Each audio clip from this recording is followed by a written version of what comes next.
जेव्हा पहलगाम मध्ये हे हल्ला झाला होता, अपेक्षा हे होती की 24 तासाच्या आत भारत जे आहे ते पाकिस्तानवर हल्ला चढवणार. पण आम्हालाही माहीत आहे की आपली डिफेन्स प्रिपेरेडनेस, कॅबिनेटची मीटिंग असतं, त्याच्यामध्ये सगळं ब्रीफिंग, सत्ताधारी पक्ष असो किंवा विरोधी पक्ष, सगळं देशवासियांना कॉन्फिडन्स मध्ये घेण्यात येते. आणि त्याच्यानंतर जे भारताने आज जे पाऊल उचललेलं आहे, जे पाकिस्तानच्या जे टेरर कॅम्प्स जे आहे त्याच्यावर जे हल्ला चढवलेला आहे, आम्ही त्याचं स्वागत करतो. आणि सर्व देशवासियांच्या वतीनं आम्ही हे सांगतो की पूर्ण देश जे आहे ते सरकारच्या आणि डिफेन्स आर्म फोर्सेसच्या पाठीशी उभे आहे, पूर्ण ताकदीने उभे आहे.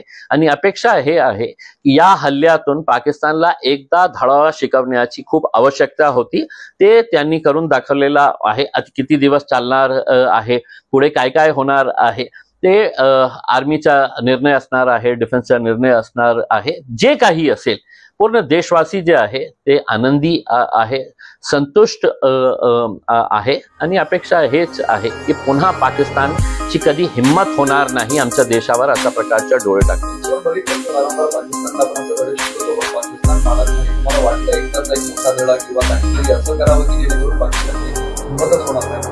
काय आहे की सर्व देशवासियांची हीच भावना होती की आपण का वारंवार पाकिस्तानहून आतंकी आमच्या देशामध्ये यायचं, सामान्य लोकांची हत्या करायचं. उरी झाला होता, पुलवामा झाला होता, पहलगाम झाला. अनेक वेळा आपण बघितलं असेल की वैष्णोदेवीची जे जम्मूमध्ये यात्रा होते त्याच्यामध्ये ही आतंकी हमले झालेले आहे. तर आपण का इतकं सहन करायचं? आपल्याला हे माहीत असून सुद्धा की भारताची जी आर्म फोर्सेस आहे हे इतके स्ट्रॉंग आहे, इतकी पॉवरफुल आहे, आपण का एकदा त्यांना धडा शिकवत नाही? आता ही वेळ आलेली आहे, जेव्हा पुलवामा हे जे पहलगाम जे झालं तर सगळ्या देशवासियांची हेच भावना होती. सर्व देशामध्ये लोकांमध्ये एक चीड होती, एक राग होता की आपण आता वेळ आलेली आहे उत्तर देण्याची. आणि त्याच्या हे सुरुवात झालेली आहे. आता बघू किती दिवस हे चालणार आहे आणि किती मोठा त्याचा परिणाम होणार आहे हे आपण बघणारच आहे येणाऱ्या काही दिवसामध्ये. कंट्रोल टार्गेटमध्ये जैशचे जे मोर्चा होता मसूद अजहर, त्याची पत्नी, भाची, बरेच लोक, 14 लोक मारली गेली. म्हणजे अशा पद्धतीने हल्ले गेले पाहिजे जेणेकरून सामान्य लोकांना त्रास होणार. काय हे लिहितोय की मी मेलो असतो तर चांगलं झालं असतं या हल्ल्यात.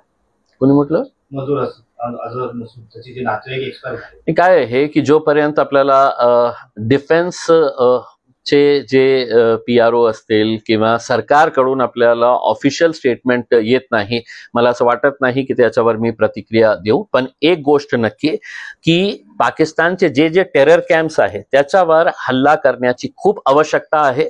ते भारत सरकारने करावी आणि एकदा सगळे आतंकी जे आहे त्यांना संपवण्याची वेळ आलेली आहे. आणि हे करताना सिव्हिलियन्सला कोणत्याही प्रकारच्या हे होऊ नये, नुकसान होऊ नये. कारण भारताची जे सेना आहे, आपली देशाची जी संस्कृती आहे ती वेगळी आहे.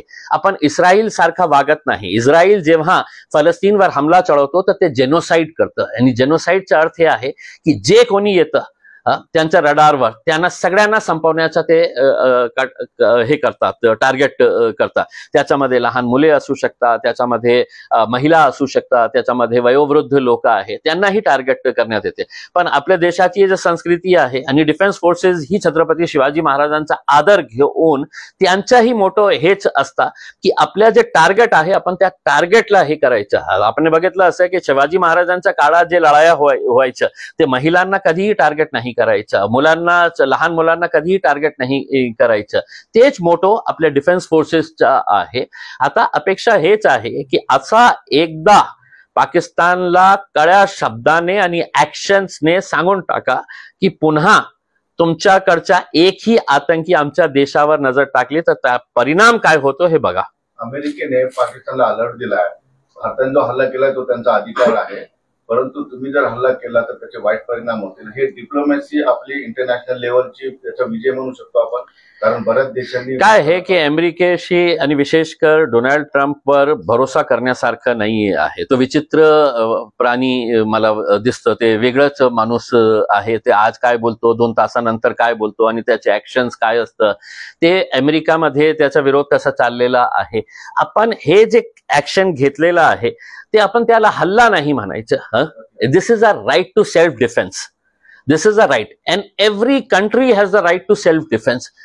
तुम्ही वारंवार माझ्याकडे येणार, आमच्या लोकांना मारणार आणि मी आम्ही गप्प बसणार, हे योग्य आहे का? नाही आहे. कोणत्याही आपल्या देशामध्ये हे राईट आहे की प्राईम मिनिस्टर कॅन डिसाइड की if any state is being attacked then what action needs to be taken. हे नियमच आहे.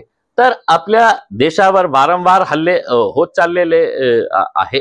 आता नॅचरल आहे की जेव्हा युद्ध होतो तर दुसरे देश जे आहे ते बघ्याची भूमिका घेतात.